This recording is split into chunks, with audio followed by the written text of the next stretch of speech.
of the difference between when something's relevant or not.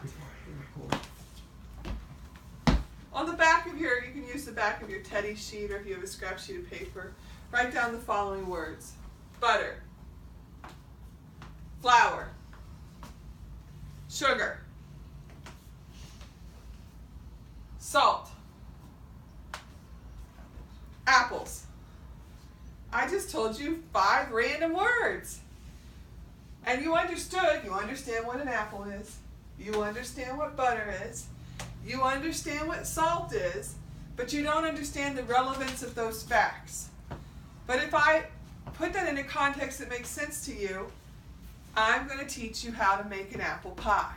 The following are the ingredients you need to make a good apple pie: butter, salt, flour, sugar, apples. Now you have a reason to remember those facts. They have a relevance for you. So as a teacher, if you want Barry to remember more of what you say and retain it, he has to understand the content and know that it is relevant to him. Can you give the example the teacher gave in the book if you want? You don't want to use the example. He said, for instance, if you're learning the plan of salvation, so it was only a list of facts, you'd be much less motivated to know it when you realize that the plan of salvation was needed by you personally in order to be saved. Okay. So now we've made the material relevant. And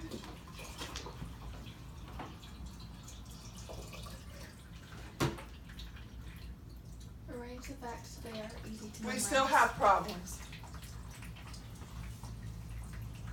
Arrange, is that important? Barry is still having problems.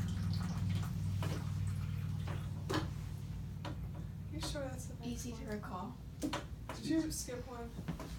No. Easy to memorize. Important. The truth of the matter is, you put way more into Barry than he can remember. As a teacher, as a person, you do not remember 100% of everything that you're told. You don't. Great place for your stats. What you have to realize as a teacher is, statistically, you should spend 80% of your time on 20% of the material.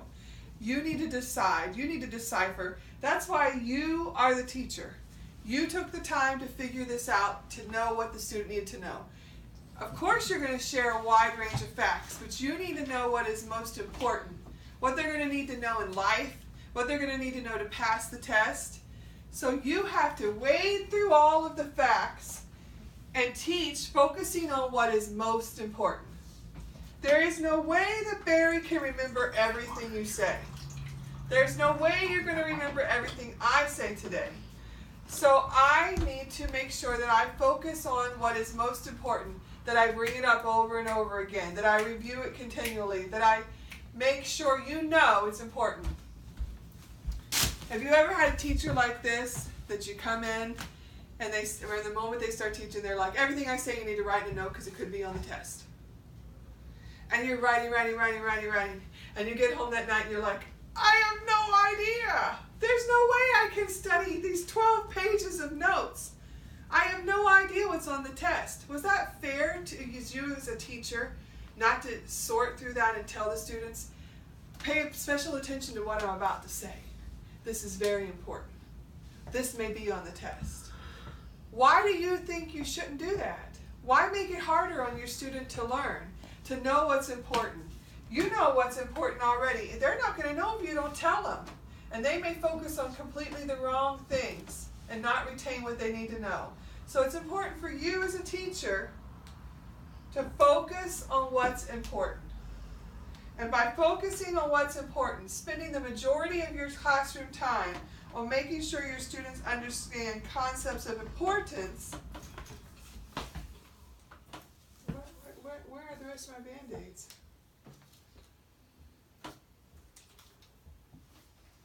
That will help them retain. So if everyone could put their next Band-Aid on there, I did put importance already on. Easy recalls next. Now, we've fixed all the problems with Barry.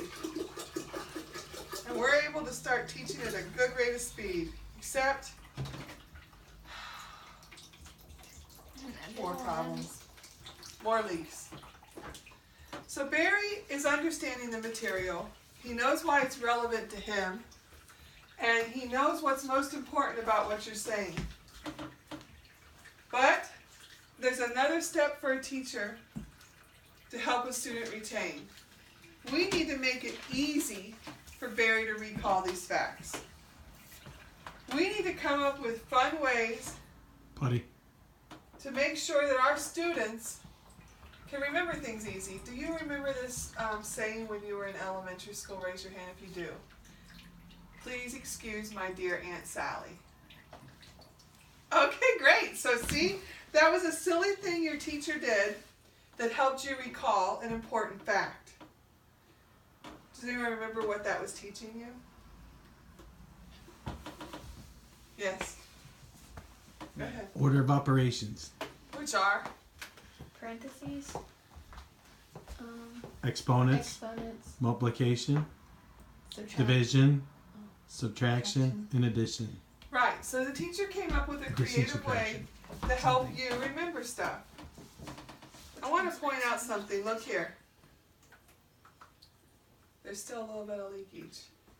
There's never going to be a time as a teacher that a student can retain everything you teach them. And if they don't, it doesn't make you a failure or them a failure. We're just leaky as people. Just a little bit more. But do you see how much that slowed down? How much less Barry is losing when you made it easy to recall? I'm going to show you a little video clip now that kind of illustrates this point. My dad, he teaches math in public school. Who's on the next one? Why is that on the next one? What's the next one? Review is the next one. And that's the clip. Video clip.